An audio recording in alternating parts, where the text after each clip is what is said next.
Yes, Business Live Global. Hello.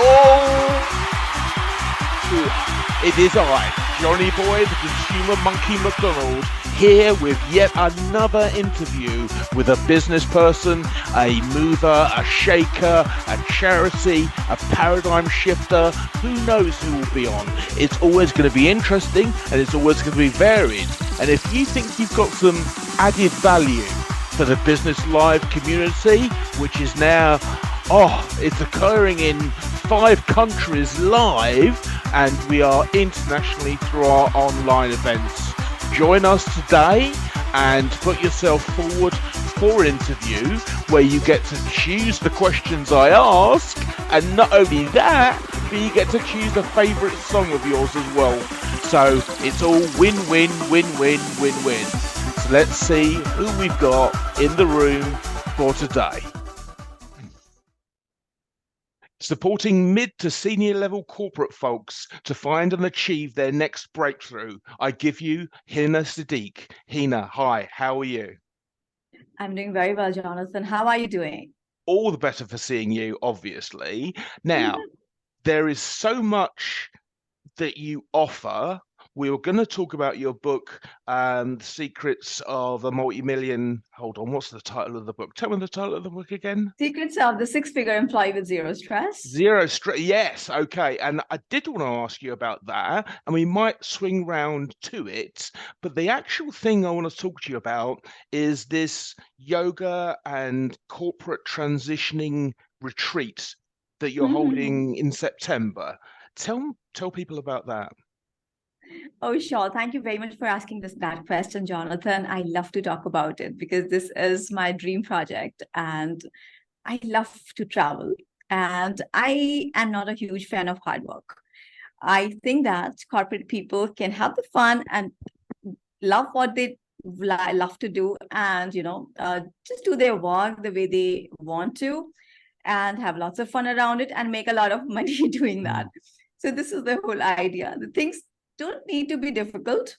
We have learned that, there's always a difficult way to achieve good things, which is a total lie that society has sold us. We don't really need to work really hard. We can enjoy ourselves. We can do a lot of things. We can experiment with our lives and we can earn a lot of money too. So this is what we are showing in this corporate retreat, which is yoga based. And I am a huge fan and follower of yoga since my childhood.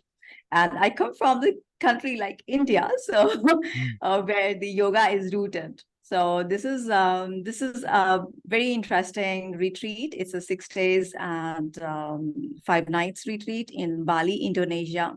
It's an eco luxury retreat, and we are focusing on yoga-based practices, lots of healing techniques, because there are a lot of trauma that corporate people, experience in their daily lives. And the whole idea is to help them get rid of that and teach them the practices, very simple practices that they can use after the retreat is over, even after that, and use it at their workplace and do their best work. Well, it's interesting that you raised the issue of trauma, because so I've just finished reading The Myth of Normal by Gabor Mate, and he talks in there about childhood trauma and how it manifests in behaviors.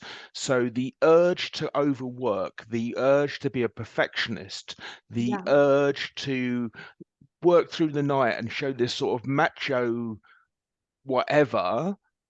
You're quite right. It doesn't produce the results. So much is about the mindset. So what is a money mindset? You talk about that. Yeah, I talk a lot about that. Money mindset is something like we all need money to live a great life, right? We need money for everything. And we need large amounts of money because right now, like there's a lot of things to experience, right? And that money can buy. And we need to live in abundance, right? Scarcity mindset is something, the part of religions and stuff we have learned, and they are glorifying the poverty, right? But then it doesn't have to be like that. It's like money is a good thing. When it's coming from the right things, like, when I love doing my job and it's coming from there, it's a good thing. It's a positive thing. And when I spend money on the things that I love doing most or I enjoy doing, then it's a good use of it, right? So money in good hands does wonderful things. This is what I believe in. And why corporate people, they sabotage their careers, because the money mindset is often distorted. Why? Right. Because we have seen that scarcity in our childhood days, and our childhood was not perfect. Our parents were not perfect, and our surroundings were definitely not perfect. So we have learned that behavior. And now, when our money mindset is distorted, we are doing 1 million things to sabotage our career, because deep down inside of us, we don't believe that we deserve money. So, and we see career, as just primary way to make money. And this is why the career and money are siblings. So when your money mindset is distorted, your career is never going to flourish. That's No. why I talk about money mindset a lot in my programs. So what interests me now is, have you any perspective on whether or not it affects female executives or male executives more or less? I think that it affects all of the genders, but males more. Why? Because from the societal perspective, men are, they are supposed to be taking that responsibility of earning money to, this way in many cultures. So that's why it affects men more, because they need to feel more responsible about money. They cannot afford to make mistakes with money and their careers, and they have to have a steady career in order to support their families and stuff like that. While women can still experiment, right, the way they Mm. want. So I think this is a very interesting question. Like, yes, I think Mm. men suffered that more than women. So, a man in a company, what kind of size of company do you want to come to this retreat?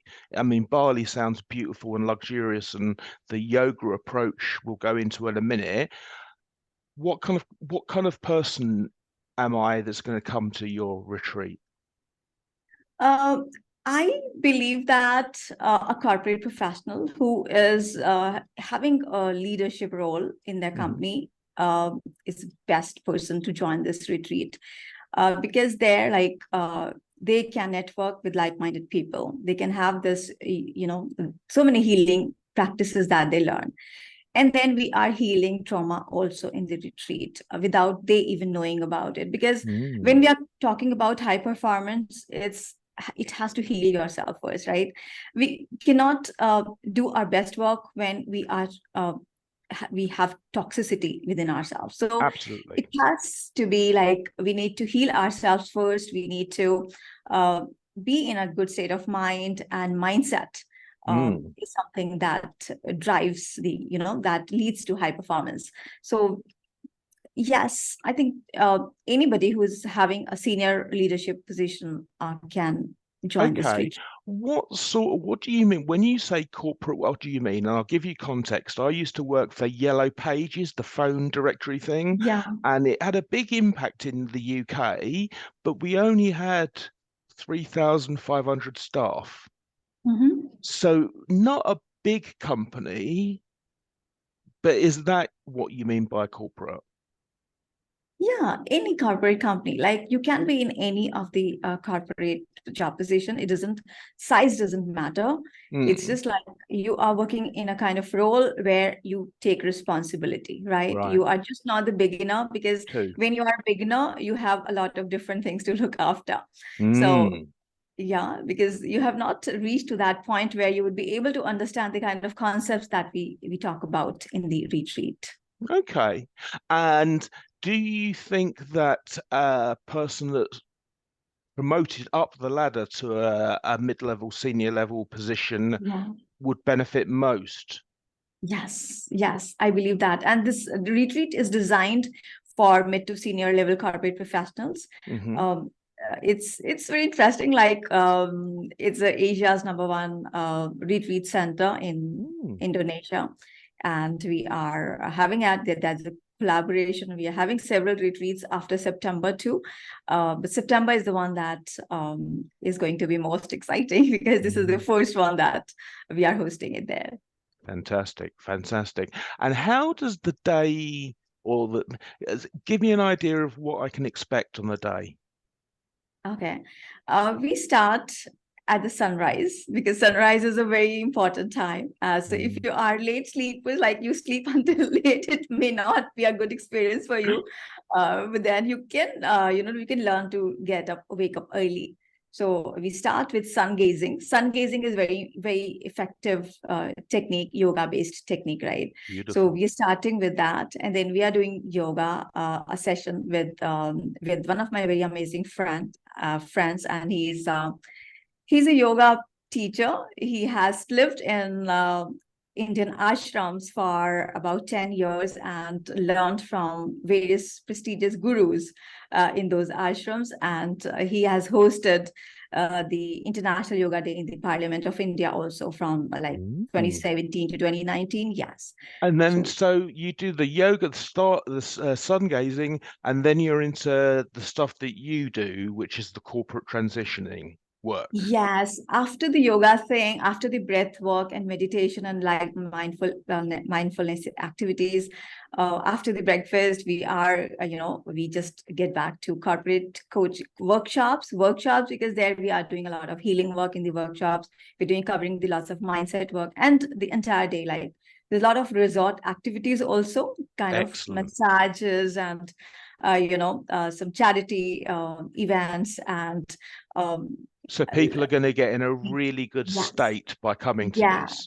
Okay, absolutely. Well, listen, out there, listeners to BLG Radio, or people that Hina will play this podcast to, go on her retreat, experience this. I know that mindset and the state of your brain makes a massive difference to your output.